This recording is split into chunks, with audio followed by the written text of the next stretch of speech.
بسم اللہ الرحمن الرحیم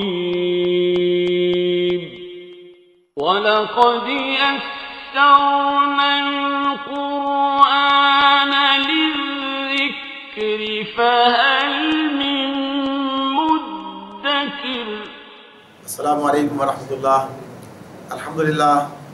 الحمدللہ وکفیٰ وسلام علی عبادہ الذین اصطفیٰ، اما بعد، اعوذ باللہ من الشیطان الرجیم، بسم اللہ الرحمن الرحیم۔ قل لو ان عندی ما تستعجلون به لقضی الامر بینی وبینکم واللہ اعلم بالظالمین۔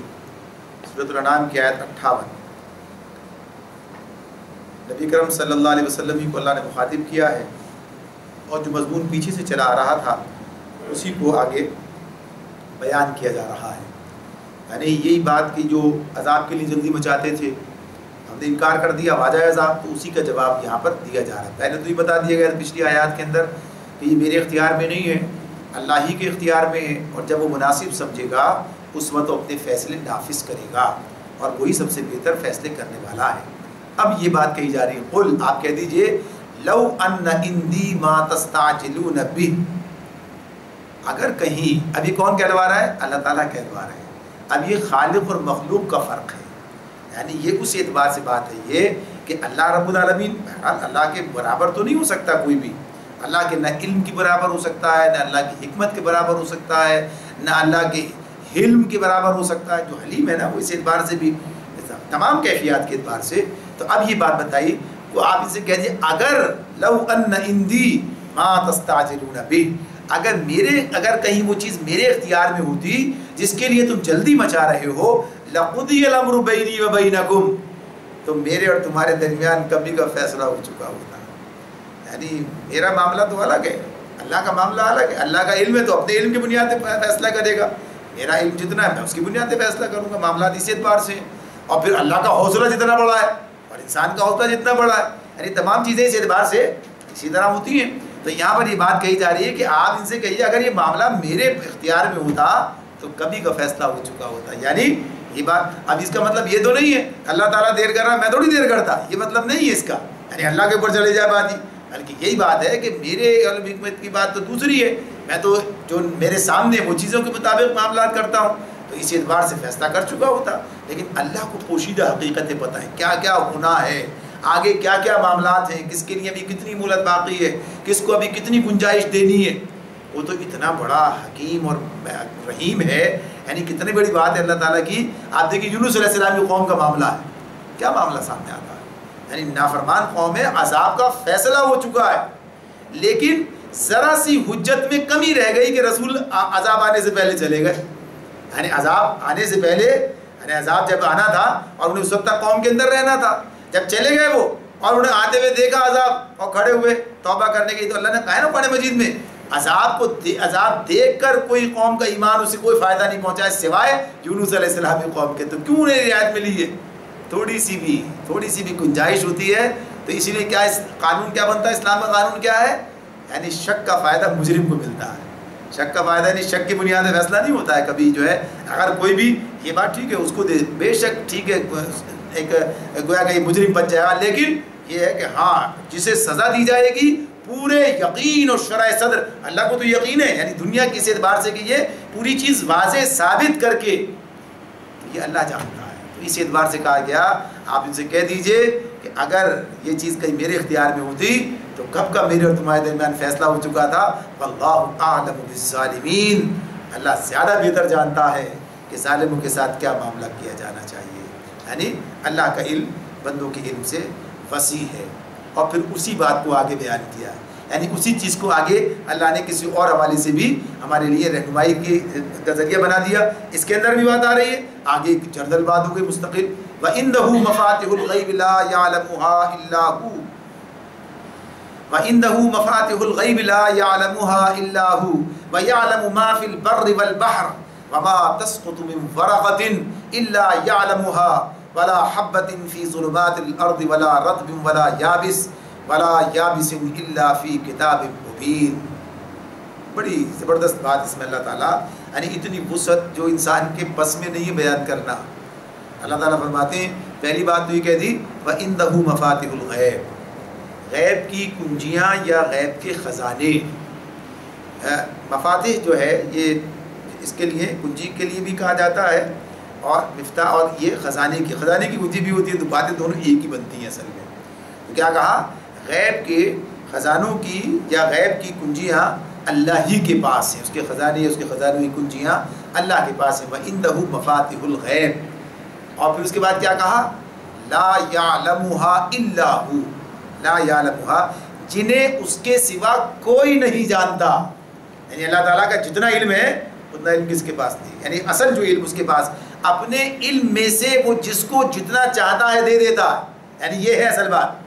یعنی اس کے برابر، اس جیسا ویسا کوئی، یعنی علم ہی کسی کے پاس نہیں ہے، بلکہ اللہ تعالیٰ اپنے علم میں سے جس کو جتنا چاہتا ہے دے دیتا ہے. یہ سورہ آیت الکرسی میں پڑھتے ہیں نا، یعلم ما بین ایدیہم وما خلفہم ولا یحیطون بشیء من علمہ الا بما شاء. یعنی جتنا وہ دیتا ہے جس کو چاہتا ہے اتنا اس کے پاس ہوتا ہے، نہ کوئی اس کے علم میں سے کچھ لے نہیں سکتا. تو احاطہ کرنا تو کوئی تصور ہی نہیں ہے. تو یہاں پر یہ بات ہو رہی ہے کہ لا یعلم الا، تو یہ کسی کے پاس نہیں ہے. یہ کنجیاں اسی کے پاس ہیں، غیب کی کنجیاں جنہیں اس کے سوا کوئی نہیں جانتا. اور پھر اس علم کی، اس غیب کی تھوڑی سی یعنی تشریح اس اعتبار سے کی گئی ہے. اب دیکھیں غیب کی دو قسمیں ہوتی ہیں. ایک تو قسم وہ ہوتی ہے کہ جو چیز یعنی ہمارے غیب کا مطلب ہوتا ہے غائب، یعنی سامنے نہیں ہے. جو چیز ہمارے لیے سامنے نہیں ہے تو ہمارے لیے وہ غائب ہے اور غیب ہے وہ. یعنی اب اس اعتبار سے یہ بات کہی جائے کہ کوئی ایسی جگہ، کوئی ایسا کہا جائے کہ صاحب یہ جو سورج ہے، سو سورج کے اوپر کوئی چیز اور کوئی جو چیزیں آج خوردبین سے اور وہ دوربین سے اور دیگر ذرائع سے دیکھنے کی کوشش کی جا رہی ہے، یعنی آج کوشش کر کے انسان کچھ دیکھ رہا ہے، تو موجود تو تھا نا وہ. تو آج سے 1400 سال پہلے کے انسان کے سامنے وہ چیز نہیں، غیب ہی اس کے لیے وہ. یا وہ کہیے کہ جو خوردبین سے آپ ایک ننھے سے جرثومے کو دیکھ رہے ہوتے ہیں، یعنی وہ موجود تو ہوتا ہے وہ، لیکن عام آدمی کی نظر سے وہ غائب ہے. آدمی اس سے پہلے کے لوگ نہیں جانتے تھے کہ ہاں یہ جراثیم تیر رہے ہیں فضا کے اندر، کوئی نہیں جانتا تھا یہ. تو ان کے لیے وہ غیب ہی تھا. ہمارے لیے بھی اس درجے میں غیب ہے کہ ہم دیکھ تو نہیں رہے، لیکن ہمارا علم ہمیں بتا رہا ہے کہ ہاں ہے، ایسا ہے. یعنی اب ہمیں اس درجے کا علم حاصل ہے کہ ہم نہ دیکھنے کے باوجود بھی کہتے ہیں کہ ہے. یعنی اس معاملے میں تو اس اعتبار سے ایک تو یہ ہوتا ہے کہ ہے لیکن نظر نہیں آتا ہے، اور ایک وہ چیز ہوتی ہے جو ابھی واقعی نہیں ہوئی. کب ہوگی؟ جیسے قیامت ہے، ابھی واقع تو نہیں ہوئی ہے نا، لیکن قیامت کی خبریں کون سنا رہا ہے؟ اللہ سنا رہا ہے. جب وہ سنا رہا ہے کہ اس دن کیا ہوگا، اس دن کیا ہوگا وہ بتا. ابھی وہ دن آیا نہیں ہے. جب وہ دن ہی نہیں آیا اور وہ بتا رہا ہے کہ ویسا ہوگا، تو ابھی غیب کی دوسری قسم ہو گئی. یعنی اس اعتبار سے یہ بات جو ہو گئی. یا وہ کہتا ہے کہ حشر کے میدان میں یہ معاملات پیش آ رہے ہوں گے، یعنی ساری بات اللہ تعالیٰ بتا رہے ہیں نا، یہ معاملات اس طرح سے ہو رہے ہوں گے. تو یہ اب وہ چیزیں جو ابھی واقع بھی نہیں ہوئی ہیں، تو یہ سارے معاملات جو ہیں، تو یہ دونوں چیزیں، تو اس اعتبار سے انسان کا علم دونوں معاملات میں ناقص ہے. یہ اس کے اندر کوشش کر کے وہ کچھ حاصل کرتا ہے، یعنی جو چیزیں ہیں موجود اسے نظر نہیں آ رہی ہیں. یعنی آج کا انسان جو اس حقیقت کو زیادہ جانتا ہے، جتنا انسان کا علم بڑھتا ہے اتنا اسے پتہ چلتا ہے کہ اس کی لا علمی کتنی بڑی ہے. یعنی آج کائنات کی جو وسعت ہے آج کے انسان کو زیادہ پتہ ہے، یعنی اتنی وسعت ہے، اور وہ اس وسعت کا ادراک نہیں کر پا رہا ہے. یعنی وہ جانتا ہے کہ کیسی کیسی چیزیں جو ہمارے خیال و آواز سے دور ہیں ہم ان تک نہیں پہنچ سکتے ہیں. یعنی روشنی کی رفتار سے بھی یعنی جو رفتار اس سے بھی وہ چیزیں وہاں تک نہیں آ سکتی. تو یہ انسان آج جانتا ہے نا، یہ اس اعتبار سے تو یہ انسان کو پتہ چل رہا ہے. تو یہ ساری چیزیں لا یعلمها الا هو، تو یہ اب پتہ چلتا ہے کہ اللہ کے سوا کوئی نہیں جانتا. کوئی تو چلا رہا ہے نا اسے، اللہ چلا رہا ہے. تو یہ جو دو یہ صفات ہیں، ان صفات کو بہت زیادہ سمجھنے کی اور اس کو گویا کہیے کہ لوگوں تک کو سمجھانے کی ضرورت ہے. ایک اللہ کی صفت علم اور ایک چیز صفت قدرت. یعنی علم اس کو ہے، سارے علم اسی کے پاس، علم ہی نہیں ہے کسی کیا کرے گا، اور قدرت بھی ساری اسی کے پاس ہے، کسی پاس ساری قدرت بھی نہیں ہے. تو یہ دونوں صفات ہے نا بڑی زبردست اس اعتبار سے، اور باقی بھی ہیں، لیکن یہ خاص طور پر اس کا معاملہ جو اللہ نے بیان کیا اس طرح. تو اب یہاں پہ علمی کی بات ہو رہی ہے، کوئی نہیں جانتا.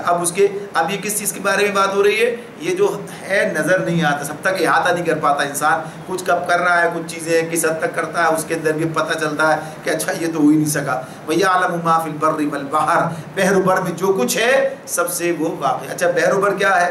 دنیا کے اعتبار سے ہم کہیں تو کیا کہیں گے؟ خشکی ہوتا ہے، دو ہی چیزیں ہیں نا، یعنی یا تو خشک ہے یا تر ہے، دو چیزیں اس کے اندر. تو یہ پوری کائنات کی یعنی پوری جہاں تک ہمارا ہے اس کی بات آ گئی. یعلم ما فی البر والبحر، بحر و بر میں جو کچھ ہے سب سے واقف ہے. وما تسقط من ورقۃ الا یعلمها، درخت سے گرنے والا کوئی پتا ایسا نہیں جس کا اسے علم نہ ہو.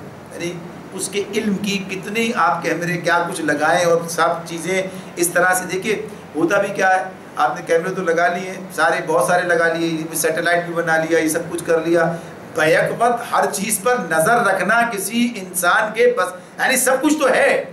یعنی آپ یہ بات ریکارڈنگ ہو رہی ہے، دیکھتے ہیں کتنا دیکھتے ہیں، کیا کچھ کرتے ہیں، آپ کے پاس کمپیوٹر، یہ ساری چیزیں.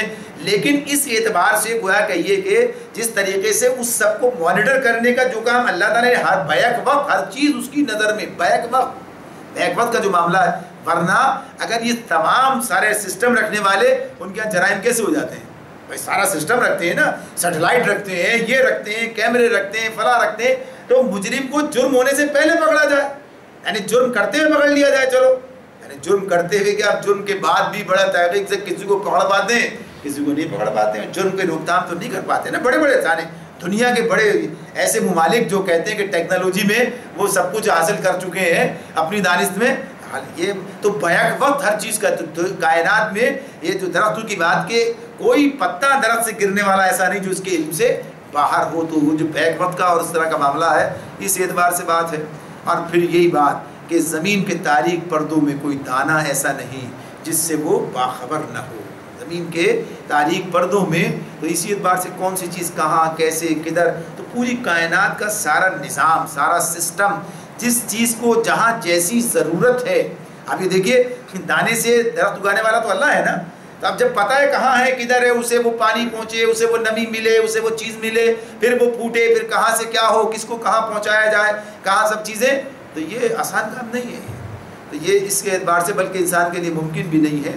تو یہ بتایا کہ زمین کے تاریک پردوں میں کوئی دانہ ایسا نہیں جس سے وہ باخبر نہ ہو، اور خشک و تر سب کچھ ایک کھلی کتاب میں لکھا ہوا ہے.